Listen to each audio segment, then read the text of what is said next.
അസ്സലാമു അലൈക്കും വറഹ്മത്തുള്ളാഹി തആല വബറകാതുഹു. അൽഹംദുലില്ലാ.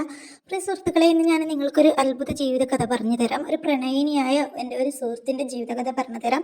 ഇപ്പോൾ പലർക്കും ഉണ്ടാവും ഈ പ്രണയിക്കുന്നത് ശരിയാണെന്നോ പ്രണയിക്കൽ നമുക്ക് ഹലാലാണെന്നോ അതുപോലെ പ്രണയിച്ച് വിവാഹം കഴിക്കണോ എന്നൊന്നുമല്ല പറയുന്നത്. പ്രണയിക്കൽ ഒരു തെറ്റുമല്ല. നമുക്ക് മനുഷ്യൻ്റെ ശരീരത്തിൽ ഇരിക്കുന്ന ഓരോരോ ഹോർമോൺ കാരണം പലർക്കും വ്യത്യസ്തമായിരിക്കും പ്രണയം. ഒരു മനുഷ്യനോട് പ്രണയം തോന്നുന്നത് സ്വാഭാവികമാണ്, അതിൽ തെറ്റൊന്നുമില്ല. എങ്കിൽ നമ്മൾ ഹറാമിലേക്ക് പോവാതെ ശ്രദ്ധിക്കണം, സൂക്ഷിക്കണം നമ്മുടെ ജീവിതം. നമുക്ക് ആരോടെങ്കിലും പ്രണയം തോന്നിയാൽ അത് ഹലാലായ രീതിയിൽ നമുക്ക് സ്വന്തമാക്കുവാനും കൂടി എളുപ്പ വഴികൾ ഉണ്ട്. ഒരു മനുഷ്യനോട് പ്രണയം തോന്നുന്നത് തെറ്റുള്ള കാര്യമല്ല. നമുക്ക് നമ്മുടെ ശരീരത്തിൻ്റെ ഹോർമോൺ അനുസരിച്ചിട്ട് നമുക്ക് മറ്റൊരു വ്യക്തിയോട് താല്പര്യം തോന്നുന്നത് സ്വാഭാവികമാണ്. എങ്കിൽ നമ്മൾ നമ്മുടെ ശരീരത്തിനെയും നമ്മുടെ മനസ്സിനെയും നമ്മൾ ശരിയായിട്ട് നിയന്ത്രിക്കണം. നമ്മൾ ഹറാമിലേക്ക് പോകരുത്. നമുക്ക് ആരോടെങ്കിലും ഇഷ്ടം തോന്നിയാൽ നമ്മൾ അത് ഹലാലായ രീതിയിൽ പടച്ച റബ്ബിനോട് പറഞ്ഞിട്ട് നമ്മൾ ഹലാലായ രീതിയിൽ നമുക്ക് സ്വന്തമാക്കണം. ആദ്യം ഞാൻ നിങ്ങൾക്ക് എൻ്റെ ഒരു ഫ്രണ്ടിൻ്റെ ജീവിത കഥ പറഞ്ഞു തരാം. എൻ്റെ ഒരു ഫ്രണ്ട് ഉണ്ടായിരുന്നു. ഞാൻ ഫ്രണ്ടിൻ്റെ പേരൊന്നും ഇവിടെ എടുത്ത് പറയുന്നില്ല, കാരണം അവൾക്കത് ഇഷ്ടമായില്ലെങ്കിൽ അതെനിക്കൊരുപാട് പ്രശ്നമായി തീരും. അവളും ഞാനും അടുത്ത സുഹൃത്തായിരുന്നു. അവൾക്ക് ഞങ്ങൾ ഒരു ക്ലാസ്സിൽ പഠിക്കുമ്പോൾ അവൾക്ക് ഞങ്ങളുടെ ക്ലാസ്സിൻ്റെ നേരെ മുകളിലുള്ള ക്ലാസ്സിലുള്ള ഒരു ഇസ്ലാമിക് ആയിട്ട് ദീനിപരമായിട്ട് മുസ്ലിമായിട്ടുള്ള ഒരു ചെറുപ്പക്കാരനോട് ഇഷ്ടം തോന്നി. അതുപോലെ അവനുമായിട്ട് അടുക്കുകയും ചെയ്തു. അവനിക്ക് ഇങ്ങോട്ടും ഇഷ്ടമായി.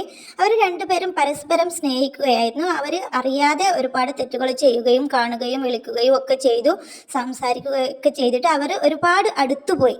അവർക്ക് ഒരു ജാതിയിൽ അവർക്ക് വേർപിരിയാനാവുന്നില്ല. അങ്ങനെ ഇരിക്കെ അവൾ കോളേജിൽ നിന്ന് ഇതുപോലെ വിളിക്കുകയൊക്കെ ചെയ്തപ്പോൾ അവളെ കോളേജിൽ നിന്ന് പിടിച്ചു, അതുപോലെ കോളേജിൽ നിന്ന് പുറത്താക്കി, അതുപോലെ വീട്ടിൽ നിന്ന് പിടിച്ചു. രണ്ടുപേരെയും വീട്ടിൽ നിന്ന് പിടിച്ചു, ഫോണൊക്കെ വാങ്ങി വെച്ചു. അവരെ വീട്ടിൽ ഒരുപാട് തടവായി. പിന്നെ കോളേജിൽ വിടാതെയായി, പഠിപ്പൊക്കെ മുടങ്ങിപ്പോയി. എല്ലാം കൂടി അവൾ ആകെ കുടുങ്ങിക്കിടന്നു. അവൾ ഒരു വർഷത്തോളം കോണ്ടാക്ട് ചെയ്യാതിരുന്നിട്ടും അവൾക്ക് അവനെ മറക്കാൻ കഴിഞ്ഞില്ല.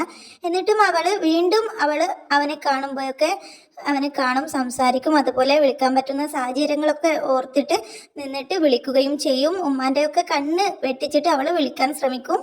അങ്ങനെ അവളെ കോളേജ് മാറ്റിച്ചേർത്തു. ഈ ഒരു കാര്യത്താൽ അവളുടെ ഉമ്മക്കൊക്കെ വളരെ ഡിപ്രഷനൊക്കെ നൽകി.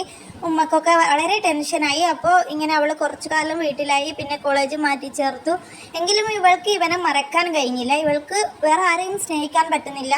അതുപോലെ ഒരുപാട് വിവാഹ ആലോചന വന്നു, എന്നിട്ട് അതൊന്നും ആക്സെപ്റ്റ് ചെയ്യാനും പറ്റുന്നില്ല. ഇവനെ തന്നെ കിട്ടുകയും ചെയ്യണം. പിന്നീട് അവൾക്ക് കുറ്റബോധം മനസ്സിലായി. അവളുടെ ഉമ്മക്കൊക്കെ ഒരുപാട് ടെൻഷനും അതുപോലെ ഡിപ്രഷൻ സ്റ്റേജിലൊക്കെ എത്തിയപ്പോൾ അവൾക്ക് കുറ്റബോധം മനസ്സിലായി. പിന്നീട് അവൾ ഹറാമൊന്നും ചെയ്തില്ല. ഹറാമൊന്നും ചെയ്യാണ്ട് ഹറാമിൽ നിന്നൊക്കെ പിന്മാറി നിന്നിട്ട് അവൾ പടച്ച റബ്ബിനോട് ദുആ ചെയ്തു. അവൾക്ക് കുറ്റബോധം മനസ്സിലായപ്പോൾ പടച്ച റബ്ബിനോട് ആത്മാർത്ഥമായിട്ട് അവൾ ദുആ ചെയ്തു. പടച്ച റബ്ബേ, എന്നോട് ഇതുപോലെയൊക്കെ ചെയ്തു പോയി, ഞാൻ ചെയ്തത് തെറ്റാണല്ലോ, എനിക്ക് നീ പുറത്തു തരണേ എന്ന് പറഞ്ഞിട്ട് അവൾ രാപ്പകലില്ലാതെ പടച്ച റബ്ബിനോട് തൗബ ചെയ്തു. അതുപോലെ തന്നെ പടച്ച റബ്ബിനോട് അവൾ പറഞ്ഞു, ഞാൻ അറിവില്ലായ്മ കൊണ്ട് വിളിച്ചു പോയതാണ്, അതുപോലെ കണ്ടുപോയതാണ് എന്നൊക്കെ പറഞ്ഞിട്ട് രാപ്പകലില്ലാതെ നിസ്കരിക്കും, അതുപോലെ ദിക്ർ ചൊല്ലുകയും ഇസ്തിഗ്ഫാർ ചൊല്ലുകയൊക്കെ ചെയ്തിട്ട് പടച്ച റബ്ബിനോട് ആത്മാർത്ഥമായിട്ട് ദുആ ചെയ്തു. ഇങ്ങനെ ദുആ ചെയ്ത് അവൾ അതിനിടെ പടച്ച റബ്ബിനോട് ദുആ ചെയ്തു, അല്ലാഹ്, എനിക്ക് അവനെ മറക്കാൻ കഴിയുന്നില്ല, ഞാൻ അവനെ പ്രണയിച്ചു പോയി, നീ വിരിച്ചതും ഞാൻ കൊതിച്ചതും ഒന്നാക്കി തരണേ അല്ലാഹ്.